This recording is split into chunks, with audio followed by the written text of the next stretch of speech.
Chelsea 1, Man United 1, smash and grab. I will absolutely take that. Predicted a 1-1, so when I saw that it was 1-1 and I could see the way the game was going, get out. I've actually got a little bit of a different take in terms of people dissecting the performance and going into it. And you could see on the stream, I had those views that the performance wasn't great. But when it's all said and done and it's 90 minutes and you've gone to Stamford Bridge, free-flowing football, organised team, only conceded 4 goals before we come there, and you get out of there with a 1-1 in the mess that we're in, the limbo that we're in, with Michael Carrick trying to firefight just to get us through this little period before we get the interim.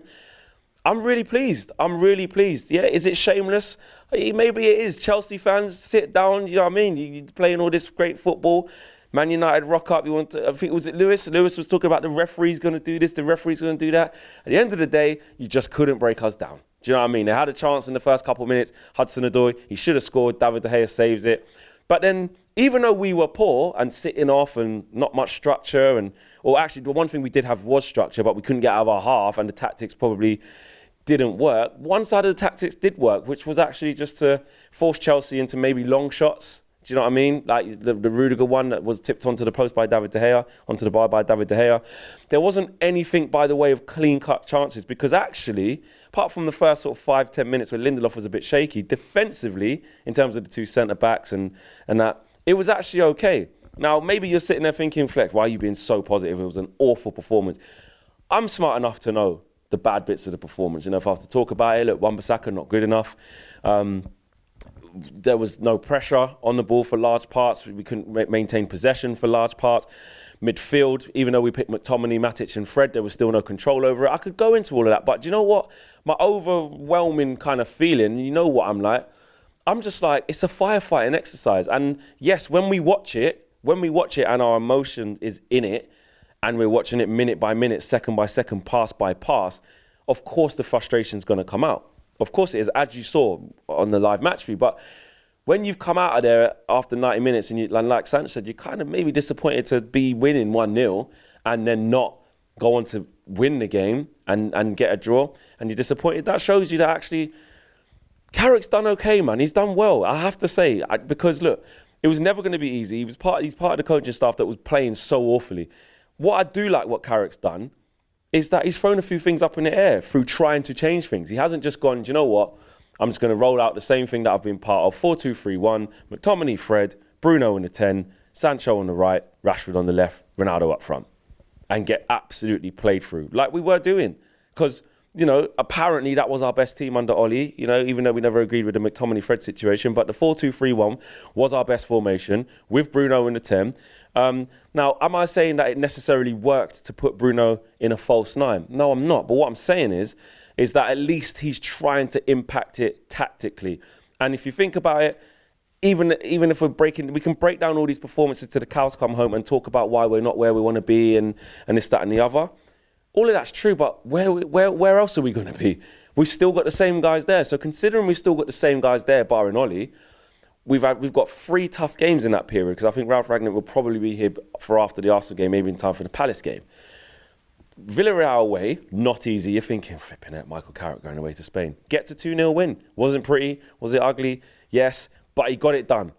Go into the Bridge. I said draw at best, but I think it's going to be a really uncomfortable afternoon. Probably deep down thinking, I think we'll probably get beat. Some way, how, gets a draw. Then if we go to Arsenal, we've got Arsenal on Thursday night at Old Trafford. I think the place will be absolutely rocking.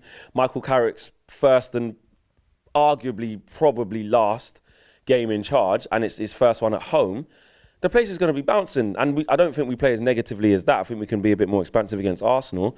And then he could come out of it with a win against Arsenal, win against Villarreal, and a stabilising draw against Chelsea. And then you look at it in terms of the results for the next manager, because that's the key here. It's not really about the performances right now. You know, if I was to say to you, would you take a 1-0 against Arsenal in the same manner that we played against Chelsea, but we just nick it 1-0? You're going to say yeah. You're going to say yeah, because there is no future with Michael Carrick. The only forward planning Michael Carrick needs to do, the only thing he needs to think about is getting the best possible results for the next manager, which has probably been identified as Ralph Rangnick. And he's doing that. It might not look nice, it might not look pretty, But to be honest with you, I don't really care. I'm not really interested in performances because now's not the time to say, if this was under Ollie, which it was, that's why we were entitled to say, but where are we going with this? But what's going on with this? How are we going to turn into this? How are we going to change the way we play? We can't keep doing this. We can't keep doing that. Well, let's be fair to the guy. He's not going to be there for long, and then our next process will start. And even with Ralph Rangnick, whenever that is, it's still going to be 6 months, and then it's got to be passed on to somebody else. So, like I said, as soon as Ollie got sacked and we were like, it doesn't really feel good. This is why, because it was going to get, I was saying it was going to get worse before we got any form of calm. And I envisaged it being a really, really tough run of results under Carrick in this interim period, in this interim period. I likened it to the Freddie Ljungberg situation at Arsenal when he was out of his depth, losing games left, right and centre, and he just couldn't get him out of there quick enough, but had no plan. What Carrick's been able to do with results alone and some concentration from the players. I think defensively, they've shown a little bit of grit. Carrick spoke about it in the first game against Villarreal, saying, you know what, it wasn't pretty, it was ugly at times, but they had to show some concentration and still stay in the game. Well, they did the same thing today. We're staying in games. If we were playing as gun-ho as we were before, under Ollie and under Michael Carrick's guidance as well, he was part of that, which is why I'm bigging him up. If we was to play as open as that, we probably would be 3-4 downs like we were before, And I'm not saying in them games we couldn't have been, because we have rode our luck. We've needed that Man United luck. We've needed that little bit of element of jammy Man United. We've needed it. But at the same time, I look at Eric Bailly today. He was solid. Just clearing corners, clearing crosses, interceptions. Lindelof stabilised himself after sort of the first 15 minutes of looking a little bit shaky. Fred in the second half, I thought really came on. McTominay, I thought was poor. Was really, really poor for large parts. Bruno was poor for large parts. But Jadon Sancho, the composure to do that away from home, you're not getting much chances. All you're going to have to rely on is either a mistake to change the game or a couple of moments that you're going to get. Can you be clinical? Yes, it looks very, very easy, but he made it look easy and gave us the platform to go on and get something out of the game. So Rashford came alive second half in spells. So look, it wasn't perfect. Wan-Bissaka, poor positionally and stuff like that. There's things that I could just pick out, but on the flip, David De Gea, two fantastic saves, especially the first one. In the first 5 minutes, if he scored that, I'll probably say it's curtains. If Chelsea get their tails up, you're in trouble. So look, I'm looking at things. I don't think it's fair for me to come on and say, what the hell was that? How are we going to keep playing McTominay and Fred? Look at this. Where are we going to go with this? It's not for Michael Carrick to do it. Yes, we want to see Donny and stuff like that, but at the end of the day, I just care about the results. You could say, Flex, you're being too lenient. Let me know in the comments, in the boxes below. But for me, how can I sit here and be a hypocrite and expect Michael Carrick to all of a sudden start playing 1-2s, triangles, amazing patterns of play? How's he going to do that? He's not qualified to do that. That's the whole reason. And that's not a disrespect to Michael Carrick. It's just the reality and the realisation of the situation that we're in. He's not at that level. So we're the ones with the issue if we're expecting Michael Carrick to be left in charge, in limbo, in carnage, in chaos, having to stay on with McKenna and Phelan and stuff like that.